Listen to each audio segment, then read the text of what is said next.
समझिए। कई बार कहा है, प्रभु को भौतिक पदार्थों से प्रसन्न नहीं किया जा सकता, प्रभु को प्राकृतिक क्रियाओं से प्राप्त नहीं किया जा सकता, प्रभु को तप आदि के द्वारा खरीदा नहीं जा सकता। एकमात्र प्रेम के द्वारा प्रभु को प्राप्त किया जाता है। और वो प्रेम शरीर में, शरीर संबंधी भोगों में, शरीर संबंधियों में इतना गाढ़ हो गया है कि प्रभु पराये लगने लगे और शरीर शरीर संबंधी ये अपने लगने लगे। इसी माया भ्रम को हटाने के लिए शास्त्र, संत, महात्मा जो अनुभूत वचन कह रहे हैं वो हमारे लिए औषधि है। यदि हम ये मान गए तो सब हो जाएगा, पर ये मानना बहुत कठिन हो रहा है। आप देख लीजिए, हाँ, भगवान की भक्ति का हम ये भाव समझते हैं कि हम अच्छे अच्छे भोग लगा दिए, कुछ पदार्थ, पोशाक आदि, ये तो ठीक है, बाहरी क्रिया है, पर भगवान की मांग क्या है? वो कह रहे हैं अनन्य मेरा चिंतन करो, अनन्य मेरे बन जाओ, सबकी ममता ताग बटोरी, मम पद मन ही बांध बर डोरी। ये कब करोगे? किस जन्म में करोगे? भगवान की प्रसन्नता इसी में है कि सबकी ममता ताग बटोरी, मम पद मन ही बांध बर डोरी। इस पर कभी ध्यान देते हैं? सबकी में ये शरीर भी है। सबकी जब बात आती है तो हम अपने को अलग करके बाहर देखने लगते हैं। नहीं, मूल पर दृष्टि डालिए। हमारी ममता का केंद्र ये शरीर है, स्थूल सूक्ष्म कारण। इसी से सब बंधन युक्त हो गए। ना बंधा होने पर भी हम बंधन युक्त हो गए। इससे ममता हटा दो, सबकी ममता हट जाएगी। इसी से ममता का विस्तार हुआ है। इसी से हमारे हृदय में समता नहीं आ रही। इसी से हमारे हृदय में शुद्ध ज्ञान नहीं प्रकट हो रहा। हम लौकिक और बहुत थोड़ा शास्त्रीय ऐसे कर्मों में उलझ गए हैं कि ममता अहमता पुष्ट हो रही है और हम समझ रहे हैं हम भक्ति कर रहे हैं, हम साधना कर रहे हैं। बहुत धैर्यपूर्वक समझना है। साधना का विषय है एकमात्र आराध्य देव में स्थित हो जाना, एकमात्र प्रपंच का विस्मरण करके अपने इष्ट में स्थित हो जाना, चाहे वो आत्म तत्व या भगवान के स्वरूप में। अब हमारी समेटने वाली वृत्ति तो है ही नहीं, फैलाते चले जा रहे हैं, अपने संबंध बढ़ाते चले जा रहे हैं, अपनी आवश्यकता बढ़ाते चले जा रहे हैं। तो हम तो साधना कर रहे हैं मुक्त होने की इस जगत प्रपंच से। हम तो उपासना कर रहे हैं चित्त वृत्ति का निरोध करके अपने आराध्य देव में स्थित करने की। तो हमसे त्रुटि हो रही है। उस पुरुषों ने भक्ति का अलग अलग स्वरूप वर्णन किया है।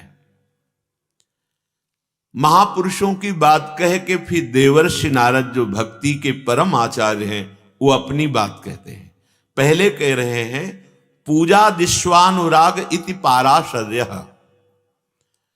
पराशर नंदन भगवान श्री कृष्ण द्वैपायन व्यास देव जी, इनके मत के अनुसार भक्ति का स्वरूप है भगवान की पूजा में अनुराग होना। पूजा शब्द से हम बाहर चले जाते हैं, केवल अगरबत्ती लगाना, धूप बत्ती लगाना या ऐसी बाहरी। देखो ये बाहरी क्रिया है, लेकिन वास्तविक पूजा तब मानी जाएगी जो भगवान की मांग है। मय्येव मन आधत्स्व मयि बुद्धिम निवेशय। ये दो चीजें तुम दे दो, पूरी पूजा हो गई आपकी। मन और बुद्धि। बुद्धि में निश्चय हो जाए कि प्रभु के सिवा कोई परम सुख नहीं, प्रभु के सिवा कोई अपना नहीं। बुद्धि में ये भूल बैठ गई है कि ये रिश्ते नाते संबंधी मेरे और सुख है तो भोगों में। अब करो पूजा तो आप 500 रुपए के पदार्थों की पूजा करोगे, आपको 50,000 रुपए या 5 लाख दे देंगे, वो मायापति हैं, लक्ष्मीपति हैं। लेकिन ये पूजा भक्ति का जो फल है, भगवान में अनुराग नहीं पैदा कर पाएगी। यहां पूजा का तात्पर्य है अत्यंत अनुराग हो जाना प्रभु में, अपनापन हो जाना। फिर तो एक चुल्लू जल भी भगवान के लिए काफी हो जाता है, एक तुलसी का पत्ता भी काफी हो जाता है, एक पुष्प भी उनकी संतुष्टि के लिए हो जाता है। अपनापन करके अपने मन और बुद्धि को भगवान में लग, मन मना भव, भगवान के मेरे मन वाला हो। देखो कहां पूजा ऐसी होती। अगर हम भगवान का पूजन भी करते हैं तो अपनी सामग्री भगवान को कुछ अर्पित कर देते हैं, अपनी। ये भाव नहीं रहता त्वदीयम वस्तु गोविंदम तुभ्यमेव समर्पये, हे प्रभु आपकी सब दी हुई वस्तु है, आपको समर्पित है। ये जो वस्तुएं समर्पित करना है, इसमें अहमता ममता का त्याग है, और इस अहमता ममता के त्याग का आंतरिक स्वरूप है हमारा मन और बुद्धि प्रभु में लगे। नहीं, सच्ची मानिए, इन पार्थिव वस्तुओं से हमारे प्रभु प्रसन्न होने वाले नहीं। तो पूजा का सीधा अर्थ होता है प्रभु से अपनापन करके मन बुद्धि का प्रभु में लगा देना। मन तुम्हारा संसार में लगा हुआ है, बुद्धि सांसारिक संबंधों भोगों में लगी हुई है, तो ये बाहरी सामग्री जो अर्पित किए ये पुण्य जैसा होगा, लेकिन भगवत प्रसन्नता का हेतु नहीं होगा। अगर बाहरी सामग्री से भगवान मिलने वाले होते तो ये धनी मानी लोगों के यहाँ ही भगवान बैठे रहते कि अच्छे अच्छे पदार्थ पवाएंगे। नहीं नहीं, भगवान के पावन चरित्र में पाया गया कि भगवान पदार्थों का भोग नहीं पाए, पवाने वाले के भाव का पान किया। वो चाहे बेर हो या तंदुल हो या केले के छिलके हो, भला कोई साधारण भी आदमी ये पसंद नहीं करेगा कि केले का गूदा फेंक दिया जाए छिलका, और भगवान रोमांचित हो रहे हैं पाने में। उसमें क्या है? भाव। अगर आपका अपनापन प्रभु से नहीं है तो दी हुई वस्तुएं कई गुना बढ़कर मिलेंगी, लेकिन वो वास्तविक पूजा नहीं होगी। श्रद्धापूर्वक अपनापन करके प्रभु से जो भी प्रभु के श्री विग्रह में सेवा अर्पित की जाती है, अपनापन सबसे पहली बात है पूजा के लिए। मेरे लाडले, मेरे प्रभु, प्रभु के सिवा और कोई मेरा नहीं, ये पूजा कुछ भी हो वो महान पूजा मानी जाएगी। बड़े बड़े महापुरुष इसी अपनेपन से प्रभु को प्राप्त किया है।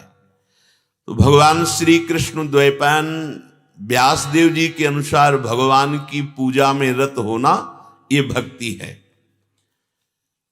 ये परम पद प्रदान कर देगा। अपनापन, जो कुछ अपने पास है, अपनापन करके प्रभु से और उन वस्तुओं को प्रभु की दी हुई मानकर। यहां उल्टा होता है, अपनापन वस्तुओं से होता है, अपनापन व्यक्तियों से होता है, अपनापन शरीर से होता है। प्रभु पराये जैसे है लगते हैं, और फिर जो अर्पित किया जाता है वो सुकृत होता है। कई गुना बढ़कर वो वस्तु पदार्थ मिलेगा, पर प्रभु नहीं मिलेंगे।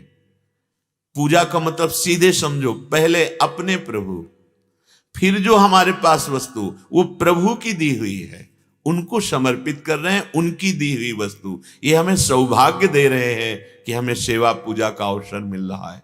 ये आपको परम पद प्रदान कर देगी पूजा। श्री कृष्ण द्वैपायन भगवान व्यासदेव जी, पूजा में रति होनी चाहिए। महाराज विदेह नगर के राजा बहुलाश्व जी प्रातःकालीन वेला से ठाकुर सेवा में लग जाते और 2 बजे तक दोपहर की सेवा करते।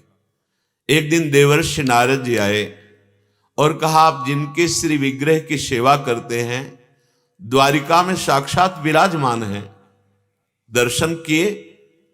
तो उन्होंने कहा, हमारे पास समय नहीं है, इसके बाद हमें राज सेवा करनी होती है, पर प्रातः से 2 बजे तक दिन तक केवल हमारी ठाकुर सेवा होती है। तो उन्होंने कहा, जिनकी सेवा कर रहे, एक बार तो आप द्वारिकापुरी जाओ और दर्शन करो। कहा, जैसी आपकी आज्ञा। प्रातःकाल हुआ, सारथी से कहा, रथ सजा कर तैयार करो, हम पूजा करके फिर चलेंगे भगवान के दर्शन करने द्वारिकापुरी। ऐसा ही हुआ, रथ सजा दिया। अब जब पूजा में लगे तो अनुराग पूर्वक पूजा करते हुए ठीक 2 बजे कहा आज तो अब समय नहीं है। दूसरे दिन फिर ऐसे रोज रथ तैयार होता, लेकिन पूजा अनुराग में इतने मगन हो जाते कि उससे छोटी कर ही नहीं पाए। ठीक 2 बजे संपन्न होती फिर राजकाज। तो जानते हो क्या हुआ इस पूजा का परिणाम? स्वयं द्वारिकाधीश श्री सुखदेव आदि बड़े बड़े परमहंसों को साथ लेकर जनकपुरी आए और महाराज बहुलाश्व को दर्शन दिए। ये इतना हमें प्रभु से अपनापन हो जाए, उनकी सेवा में इतना अनुराग हो जाए कि हमें और कुछ सुहाई न दे, बस भगवत प्राप्ति हो जाएगी। ये भगवान व्यासदेव जी का निर्णय। कथा दिश्वति गर्गः, श्री गर्गाचार्य जी के मत में भगवान की कथा में अनुराग हो जाना भक्ति है। इससे भी, केवल इससे भी भगवत प्राप्ति हो जाएगी। जैसे रत्नावती जी को उनकी दासी जी ने केवल भगवत चर्चा सुनाई। एक बार वो चरण दबा रही थी, वो तो रानी है, जैसे विलासिता पूर्ण वैभव पूर्ण जीवन अन्य रानियां व्यतीत करती हैं, ऐसे ही रत्नावती जी का जीवन था। दासी चरण दबाते हुए हा कुंज बिहारी, हा गोविंद, ऐसे देखा रानी ने। तू रहती तो मेरी सेवा में है, ये कुंज बिहारी, ये गोविंद किस पुरुष का नाम है? तू किस पुरुष से रति करती है? आज तक तो मुझे पता नहीं चला। तो उनका महारानी आप दोष दृष्टि मत कीजिए, ये पुरुष नहीं परम पुरुष भगवान हैं, वृंदावन बिहारी जी हैं। अच्छा, इनको तुम कैसे जान गई? संतों से। संतों का, आपकी सेवा के बाद संतों का संग तो हमारे हृदय में अब उनके, और आप पूछो मत, नहीं ये रोग आपको भी लग जाएगा। जब उन्होंने जाना ये भगवान की परम भक्ता है, कहा आज से तुम चरण नहीं दबाओगी, आज से तुम चरणों के पास नहीं हमारे सिराहने बैठो, आज से हम तुम्हें गुरु रूप में वरण करते हैं, तुम मुझे प्रभु की चर्चा सुनाओ। हालत ये हुई, भगवान की चर्चा सुनते सुनते मूड मुड़ाकर संतों के बीच में बैठकर अनन्य निष्ठा, पूरा चरित्र उनका केवल भगवत चर्चा सुनने मात्र से। मथुरा की ब्राह्मणियां, अन्य कोई साधन नहीं, केवल भगवत चर्चा सुनने से ऐसा अनुराग जगा कि जब प्रभु गौवें चराने के लिए इधर आए मथुरा की तरफ, तो सखाओं ने कहा आपने दिशा बदल दी तो हमारा जो भोजन छाक है जिधर जाता है, अब वो इधर आएगा नहीं, हमें बहुत भूख लगी। तो भगवान ने कहा आप पास में यज्ञ कर रहे हैं मथुरा के ब्राह्मण, जाओ तुम उनसे जाकर प्रणाम करना और कहना हे विप्रो, श्री कृष्ण बलराम यहां नजदीक आए हुए हैं गौवें चराते हुए, आप कुछ भोजन दे दो। वो दे देंगे, आप लेके आ जाओ। सखागण गए, प्रणाम किया और जैसा प्रभु ने कहा था वैसा ही बोला, पर ब्राह्मणों ने अवहेलना कर दी, भगवत आज्ञा की अवहेलना कर दी कि इनको क्या भोजन देना है, यज्ञ का भोजन इनको क्या देना, बात ही नहीं सुनी। गए लौट के सखा और कहा गोविंद कैसी जगह भेजा था, वो तो बहुत कठोर हृदय के, किसी भी तरह की कोई भावना ही नहीं प्रकट की उन्होंने। भोजन देने की बात जाने दो, वो आदर से बोले भी नहीं।